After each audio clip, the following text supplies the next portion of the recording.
հերթական մահափորձ պետության դեմ, որովհետև հեղաշրջումը դա նույնն է ինչ մահափորձ մարդու համար։ Մեր երկրում վերջին տարիներին ամեն տարի կրկնվում է նման մահափորձը պետության դեմ։ 21 թվականին դա գլխավորում են բանակի գեներալները, 22 թվականին ԱԾ-ի նախկին գեներալները, 23 թվականին ազգային ժողովի ֆրակցիաների ղեկավարները, 24 թվականին Սրբազանը Էջմիածնից։ Բոլոր այդ դեպքերում, եւ մենք դա գիտենք, եւ դա գրեթե չի թաքցվում, բայց չի հայտարարվում, այդ փորձերի հետևում կանգնած է Ռուսաստանը, Կրեմլը, ԿԳԲ-ն, սակայն Հայաստանը շարունակում է մնալ Կրեմլի դաշնակիցը, գոնը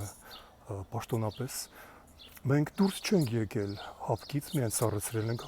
մեր անդամակցությունը, մենք դուրս չենք եկել ԵԱՏՄ-ից, մենք զարգացնում ենք տնտեսական կապերը Ռուսաստանի հետ, մենք ընդունում ենք